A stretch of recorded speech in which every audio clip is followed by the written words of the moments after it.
गोपियों ने उद्धव जी का संदेश सुना और गोपियों ने कहा मेरा भी संदेश सुना देना। मैं चाहती तो जा सकती थी, मथुरा और वृंदावन की दूरी बहुत नहीं थी, लेकिन हम वो काम नहीं करना चाहती जिससे हमारे कन्हैया के काम में बाधा पहुंचे या उनको ठीक न लगे। लेकिन एक विनती मेरी भी कह देना। यद्यपि गोपियों ने भगवान को एकाकार कर लिया है, अब उनको मिलने की जरूरत नहीं रह गई, उनके हृदय पटल पर निरंतर भगवान बने हुए। विरह का जो मिलन है वो निरंतर है। विरह में व्यक्ति निरंतर मिलता है भगवान से, और संयोग में तो केवल एक क्षण के लिए, जिस समय मिला व्यक्ति उस समय संयोग हुआ, लेकिन विरह हुआ तो विरह तो प्रतिक्षण अपना प्रियतम नजदीक दिखाई पड़ता है। गोपियों का भाव यही है कि मुझे जरूरत नहीं है मिलने की, मैंने तो अपने जीवन में कृष्ण को बिठा लिया हुआ। जैसे सूरदास जी भगवान को अपना बाल सखा मानते थे, और एक दिन ऐसे भगवान के भजन गाते गाते रात हो गई, अंधे थे, लोग चले गए।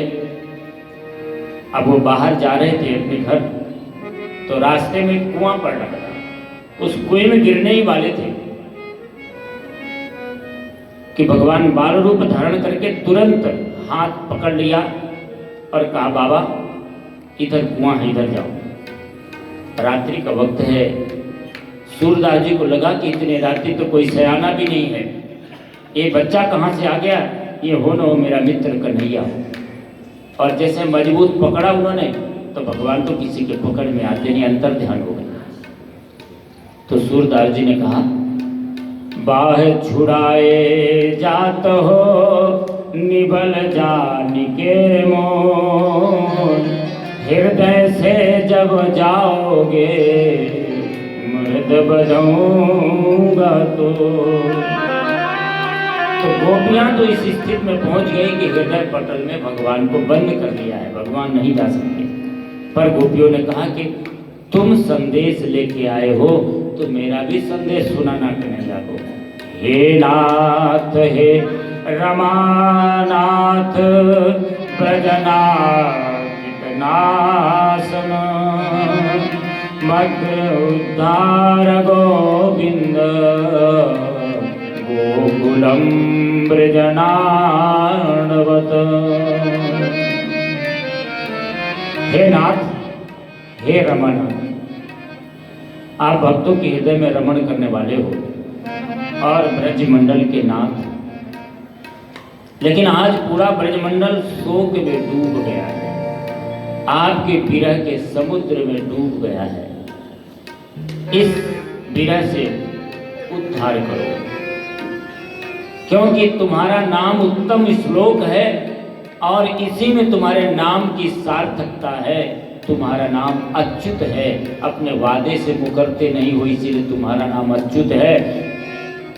तो आप हमारा उद्धार करो, हम जैसे भक्तों से ही आपकी महिमा और गरिमा है, दुनिया क्या कहेगी। यदि आपने हमारा परित्याग किया तो दुनिया क्या कहेगी। ये मेरा संदेश भगवान से कहना।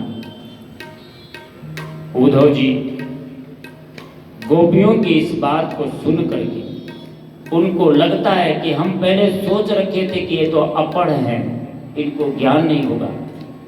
आज उद्धव को समझ में आ गया कि हमारे से तो ज्यादा ज्ञान है इनको।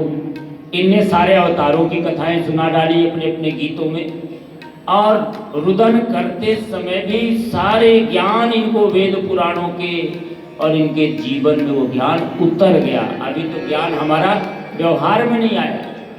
उद्धव जी को लगता है कि ये धन्य है। असाम हो चरण रेणुजुषामहंस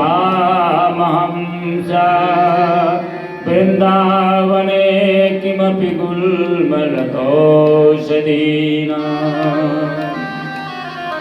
उद्धव जी कहते हैं कि हे गोविंद, मेरा तो ऐसा जन्म कर दो कि मैं इसी वृंदावन में कोई जीव न बन पाऊं तो कोई बात नहीं, मैं ये लता पत्ता बन जाऊं, ताकि यहाँ से गोपियां जब निकले उनके चरण की रज निकले और मेरे ऊपर पड़ जाए तो मेरा जीवन सार्थक हो जाएगा। उद्धव जी क्या स्वयं भगवान सुखदेव जी भी इनके चरणों की वंदना करते हैं। वंदे नंद ब्रज स्त्रीणाम पादरेणुम वीक्ष्णसा यासाम हरि कथोद्गीतम पुनाति भुवनत्रयम्। इनके चरणों की रज निकलने वाली तीनों लोक को पवित्र और पावन बनाती है। ऊधो सूधो भयो सुन गोपियन के बैन, ज्ञान बजाई डुगडुगी प्रेम बजायो ढोल। ऊधो जी बड़े प्रभावित हो गए और उनके दिल से विनिनाद भक्ति ज्ञान से बड़ी भगवत वाणी लागे, भगवत वाणी लागे। ये तो मीठी मीठी शाम की कहानी लागे।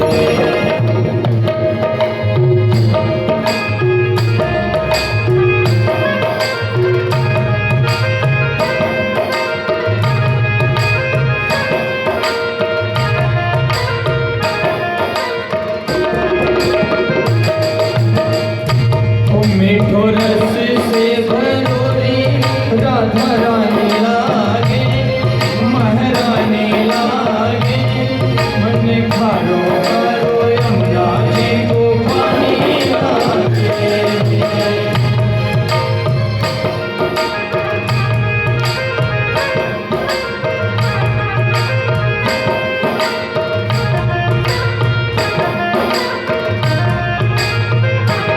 मीठो रस से भरोरी राधा रानी लागे, महारानी लागे। कारो कारो यमुना जी को पानी लागे।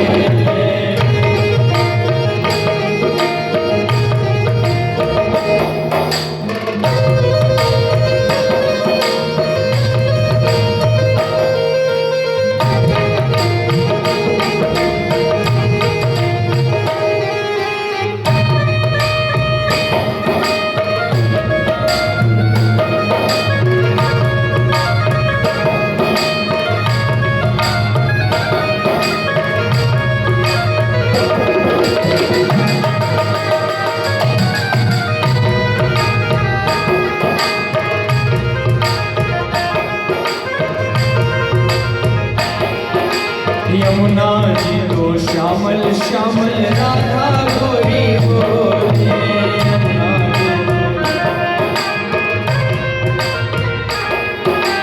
यमुना जी तो श्यामल श्यामल राधा गोरी बोले। वृंदावन में धूम मचाया बरसाने की थोड़ी गुड़ खाने लागे, महारानी लागे। मन में प्यारो प्यारो यमुना जी को खाने लागे। मीठो रस से भरोरी राधा रानी लागे, महारानी लागे। मन में खारो खारो यमुना जी को पानी लागे। खारो खारो यमुना जी को पानी लागे।